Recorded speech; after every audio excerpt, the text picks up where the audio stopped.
দুর্গাপুরে প্রশাসনিক বৈঠকে মুখ্যমন্ত্রী শুভেন্দু অধিকারী। পশ্চিমবঙ্গের মুখ্যমন্ত্রী শুভেন্দু অধিকারী আজ পশ্চিম বর্ধমান জেলার দুর্গাপুরে পৌঁছান। তিনি অন্ডাল বিমানবন্দরে নামার পর সোজা দুর্গাপুরের সৃজনী হলের উদ্দেশ্যে রওনা দেন। সৃজনী হলে মুখ্যমন্ত্রী প্রশাসনিক আধিকারিকদের সঙ্গে একটি গুরুত্বপূর্ণ বৈঠক করেন। বৈঠকে জেলার উন্নয়নমূলক কাজ, প্রশাসনিক পরিস্থিতি এবং বিভিন্ন সরকারি প্রকল্পের অগ্রগতি পর্যালোচনা করা হয়েছে। পুরুলিয়া জেলা থেকে পিয়ুষ সাবের রিপোর্ট, জনসংবাদ নিউজ ডিজিটাল। দেখুন, বিশেষ বার্তা নয়, আমরা মূলত নবনির্বাচিত বিধায়কদের সঙ্গে প্রশাসনের সমন্বয়কে জোর দিয়েছি। আমরা জোর দিয়েছি উন্নয়নে, এবং অধিকাংশ গ্রাম পঞ্চায়েত এবং পৌরসভার লোকেরা পালিয়ে গেছে, কেউ তাদের তাড়িয়েও দেয়নি।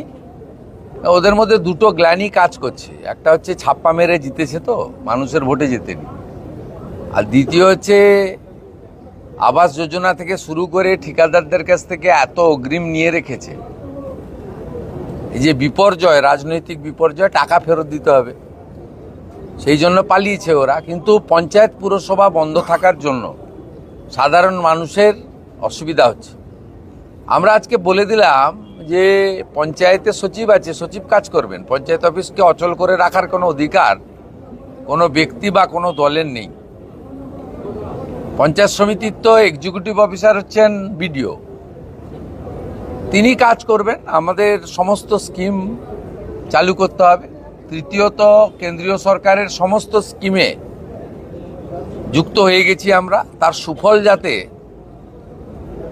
আগামী জুলাই মাস থেকে জনগণ পায়, তার জন্য প্রাথমিক যে কাজ, আয়ুষ্মান ভারতের পোর্টাল, বিশ্বকর্মা যোজনার এমএসএমই ডিপার্টমেন্টের কমিটি তৈরি করে ট্রেনিংয়ের প্রস্তুতি, আরও নতুন 15 লক্ষ মা বোন দিদিকে উজালার 400 টাকা কম গ্যাসের সুযোগ পাইয়ে দেওয়া, উজালা 3।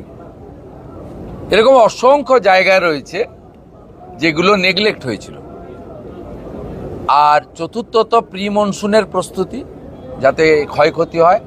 পঞ্চম, সিন্ডিকেট, তোলাবাজি, কাটমানি বন্ধ হলো কিনা,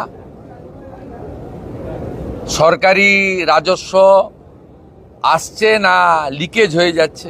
একটা শুধু বীরভূমের পাথরে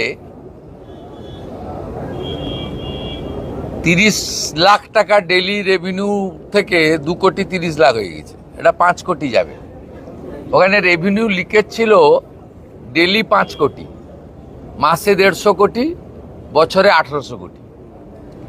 কি টাইপের রেভিনিউ লিকেজ হয়েছে, এটা একটা এক্সাম্পল। এটা সব জায়গায় আছে, পশ্চিম বর্ধমান, পূর্ব বর্ধমানে বালিতে তো ভয়ঙ্কর।